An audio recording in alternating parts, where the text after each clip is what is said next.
Bom, vamos lá. Você está desanimado com o Brasil agora, né, do jeito que está passando o país? A gente tem uma inflação que está super forte, as taxas de juros estão super altas. Realmente, assim, está numa situação, a política está super polarizada, né?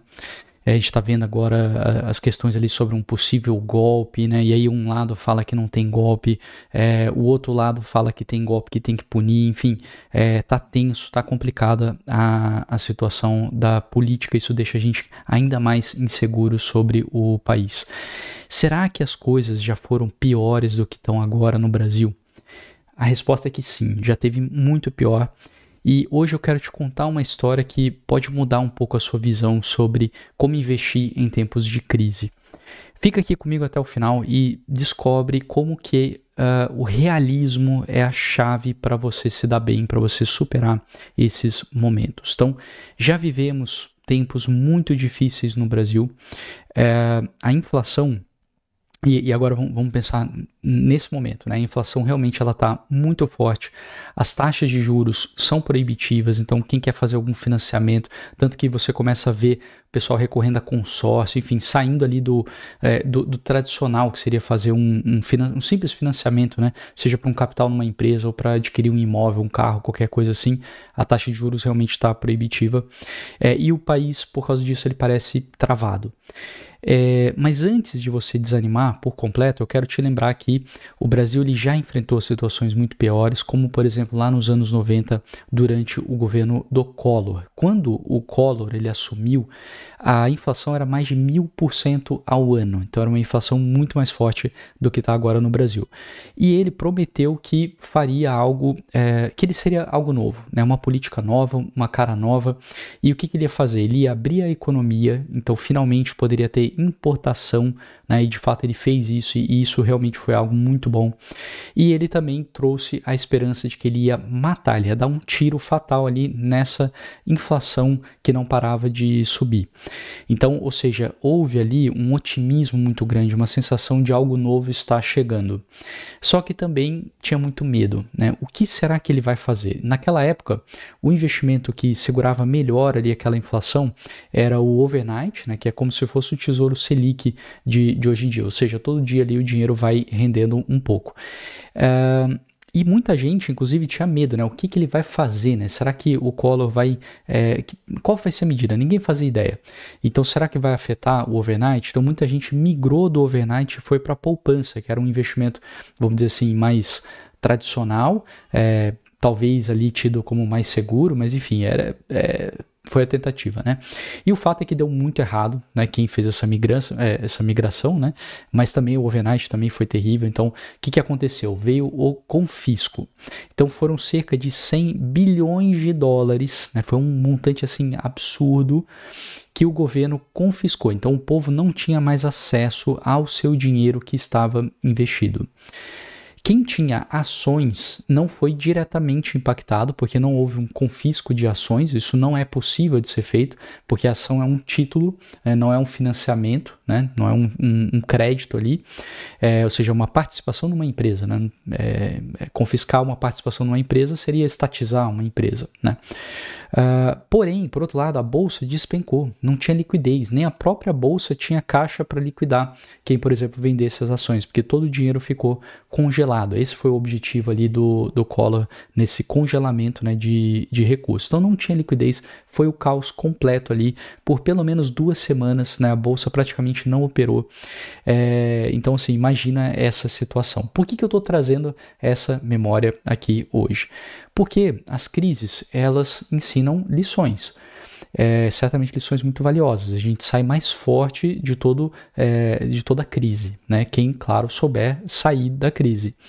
E um prisioneiro de guerra americano, né, que ficou preso ali durante muito tempo numa prisão japonesa, né, que quem sabe de história sabe que ali atrocidades foram cometidas ali, né, e ele uma vez foi questionado, né, por que você conseguiu sair, né, o que aconteceu ali? Inclusive esse militar ele foi meio que o líder ali de quem estava preso, né, dos americanos para conseguir sair. E ele falou o seguinte, olha, os otimistas e os pessimistas eles não sobreviveram. Porque realmente foram assim anos, né, vivendo ali coisas terríveis. Quem sobreviveu foram os realistas. Agora, o realista, né, por que ele sobreviveu? Porque, por exemplo, eles fizeram medidas, estratégias que eles podiam contar algumas coisas e essas coisas não iriam entregar posições do exército americano, mas ao mesmo tempo, se você não contasse nada, você seria morto, né, ou não resistiria ali à tortura. Então, ou seja, teve que ter uma série de estratégias realistas para que você pudesse sobreviver até o fim da guerra, até um momento ali que você poderia ser libertado, como ele de fato conseguiu chegar até o fim.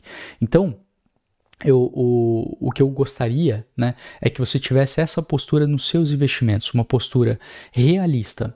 Não é otimista, no sentido de que, olha, daqui a pouco vai resolver, essa taxa está maravilhosa, está muito bom, vamos investir, o Brasil tá ótimo, né, sou muito otimista, esquece. E nem pessimista, olha, tá terrível, agora eu vou embora, vou mandar o dinheiro todo para fora, não dá para investir no Brasil. Você tem que ser realista para que você consiga, de fato, ter as coisas boas que vamos ter, né, vamos colher lá no futuro. Então, o que, na minha opinião, passa pela ideia realista é uma ideia de que o país está muito ruim, mas pode piorar. E a história mostra que, por exemplo, quem diversifica e investe com sabedoria sai mais forte. Então, investimento não é só mercado financeiro, né? Investimento também pode ser um imóvel, né? Claro que eu entendo que a maior parte do seu recurso, se você começar a estudar e perceber as vantagens, a maior parte do seu recurso vai estar sim em investimentos, não vai estar em ativos reais. Agora, você não ter nenhum imóvel, nenhum carro, né, nenhum terreno, você não tem nada, só investimentos financeiros, também não acho que seja interessante. Você tem que fazer essa diversificação.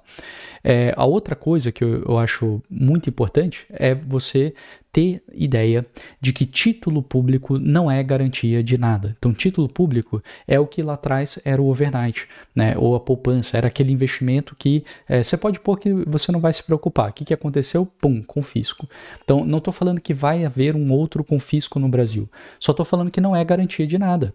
Porque você está dando um crédito, né? Se você parar para pensar, quando você compra um título público, você está, de certa forma, de forma indireta, você está financiando o governo, né? Você está, por exemplo, se você compra um título Tesouro IPCA, que acho que é o título que está mais agora, sei lá, na moda, que está mais sendo dito, porque a taxa, historicamente, está numa taxa bem elevada, né? IPCA, vamos dizer, quase IPCA mais 7, são poucos momentos que a gente viu, né? Isso aí, IPCA mais 7.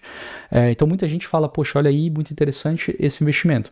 Tá, mas esse investimento ele vai remunerar o IPCA, né? Ou seja, a inflação oficial, a inflação IPCA, que não é a sua inflação. Então a gente tem que ter uma série de cuidados.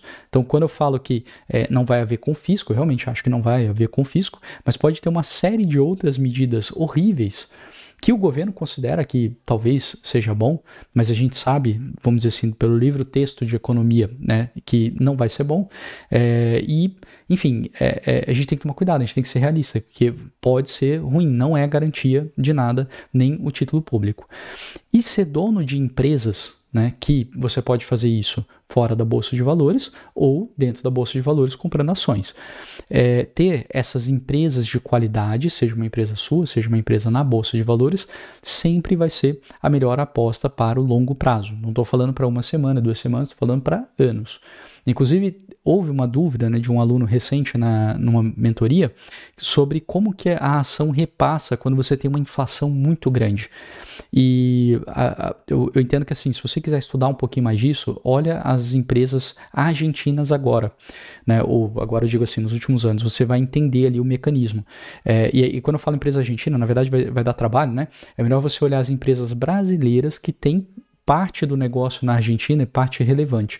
Por exemplo, a Ambev, a Metal Leve, a Uzi Minas. E aí você vai ver que essas empresas elas fazem ajustes ali nos seus passivos e ativos. Ou seja, aparece um grande lucro, de repente, ali na empresa, que não é um lucro operacional, ou seja, não é ela vendendo mais produtos, é simplesmente uma reprecificação dos ativos que ela tem. Então você tem uma fábrica que valia 10 milhões de reais, de repente com a inflação, agora ela vale 30 milhões de reais. Então aparece ali 20 milhões, entre aspas, de lucro, né? Mas que na verdade é só uma correção ali do seu ativo. Então é assim que as ações vão repassando uma inflação muito forte ao longo do do tempo. Então, não é algo de imediato, como, por exemplo, um Tesouro IPCA, que vai remunerar IPCA mais a taxa. Então, ele vai te passando ali de forma direta, né? Porém, é a inflação IPCA que, sinto lhe dizer, não é a sua inflação. Não tem nada a ver com a sua inflação. Se você for medir o quanto está subindo os produtos que você compra, os destinos da sua viagem, você vai ver que é muito acima da inflação medida pelo IPCA.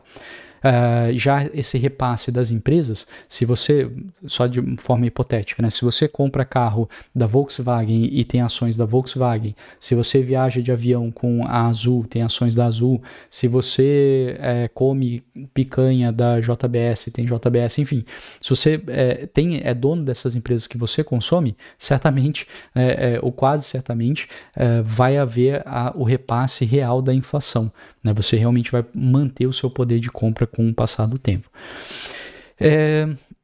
Ok, então, para ser realista, na minha opinião, tá?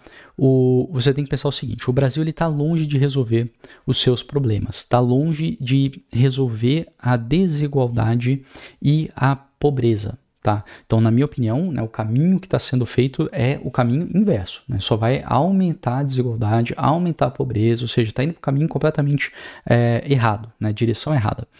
Ok, isso, na minha visão, é ser realista. Também não é difícil ganhar dinheiro nesse cenário, tá? Em cima de governo ruim. Eu vou te dizer, a coisa mais fácil é você ganhar dinheiro em cima de governo ruim. É quase como tirar doce da mão de criança. É muito fácil. Porém, o que não é fácil é você ganhar muito acima da sua inflação, né, que é a sua inflação individual ou a sua inflação pessoal, ou seja, manter muito bem o seu poder de compra.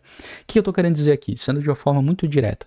Se você pegar um tesouro pré-fixado, acho que para 2030, alguma coisa, mais ou menos, vamos dizer aqui uns 10 anos, tá? Nem precisa ser 10 anos, talvez 7, 8 anos. Se você pegar esse investimento pré-fixado, você vai dobrar, mais do que dobrar o valor que você vai investir. Então, se você botar 100 mil reais, você vai sacar 200 mil reais lá em 2030, vamos dizer. Isso é quase certo, tá? Isso aí, assim, não tem muito por que mudar isso. Ou seja, tá vendo como é muito fácil você multiplicar, né? De 100 mil virar 200 mil. E muita gente, tô falando isso aqui, mas muita gente vai bater cabeça. Vai sair comprando imóvel, vai sair comprando imóvel, assim, eu digo, sem estudar, sem fazer direito, vai, sei lá, fazer consórcio, vai fazer um monte de coisa, menos botar num pré-fixado. Então, assim, você multiplicar o seu valor em reais é a coisa mais fácil. Se a sua medida for, quero ser o mais rico do bairro, né, eu ganhar mais dinheiro do que a maioria aqui no meu bairro, é muito fácil. Vai no Tesouro Pré-fixado, vai no Tesouro IPCA, provavelmente isso aí vai acontecer. Qual é a grande dificuldade? Eu quero manter o meu poder de compra. Então, se eu compro um Corolla hoje, eu quero, daqui a 10 anos, poder continuar comprando não só um Corolla, agora eu quero comprar 3 Corollas, eu quero ter ficado rico em poder de compra. Isso é difícil, isso não é trivial, tá? Então essa é a diferença, né? Ok, e a outra coisa que eu acho, na minha visão, assim, que é muito difícil, é você conseguir manter esse ganho medido em dólares. Então, se você pegar hoje, vamos dizer que seja 100 mil reais, converte para dólares, e aí você investe aí por 7 anos, por exemplo, num tesouro pré-fixado, lá na frente você converte de novo para dólares, e aí vê o quanto você ganhou em dólares. Isso é difícil você ter ganhado muito, porque envolve inteligência, porque essa é a real dificuldade, é você ganhar muito acima da inflação, ou você ganhar medido numa moeda muito mais forte do que o real brasileiro. Isso é ser realista. Então, o seu desafio não é multiplicar reais, isso aí já ficou para trás, isso aí é muito fácil. Num governo que faz medidas ruins, é a coisa mais fácil você multiplicar em reais. O que é difícil é você ganhar muito da inflação ou ganhar muito medido em uma moeda forte. Não esquece disso. Isso é ser realista. Na minha opinião, um dia você vai olhar para trás e vai dizer, cara, como a situação estava ruim, né? Como eu aprendi muito e, enfim, como eu tive oportunidades, né? E soube investir legal e ficar mais rico. Eu acredito que você vai fazer isso, né? Lá no futuro, olhando para trás, seguindo aqui o que eu estou falando. O que eu estou falando, então? É você diversificar e é você olhar com muito carinho para as ações. E nunca se esquecer essa visão dolarizada. Eu não estou falando que você precisa investir em dólar, investir na Bolsa Americana, não é isso. É que você tem que ter a cabeça dolarizada. Então, por exemplo, empresas que exportam, né, brasileiras, ou empresas que, tudo bem, ela não exporta, mas ela tem essa cabeça. Né? Você vê pela gestão que ela tem um pricing power, ela repassa o preço dos seus produtos seguindo possivelmente um IGPM, seguindo um dólar, ou seja, ela não fica travada ali no IPCA, numa medida mais local, né? Ela está olhando para a moeda forte, ela está medindo ali o seu lucro em dólar, em euro, qualquer coisa desse tipo. E aí eu acredito sim que você vai lembrar, né, que enquanto muitos fugiram do mercado, né, quando estava terrível, ou começaram a fazer ali tentar, sei lá, descobrir alguma coisa muito complexa, você aproveitou as oportunidades e ficou mais rico nesse momento que era um momento muito ruim do país. Então, seja realista, invista com sabedoria, prepare-se para o seu futuro de forma totalmente realista, sabendo que está muito ruim, que ainda vai piorar, mas que também vai melhorar bastante. E tendo essa visão de inflação e dolarização para você, de fato, conseguir investir muito bem. Se inscreve aqui no canal, compartilha esse vídeo com seus amigos investidores e vamos construir um Brasil mais forte, especialmente para nós investidores, né? Um investidor de cada vez, a gente vai aumentando nosso patrimônio. Espero que você tenha gostado e se encontra no próximo vídeo.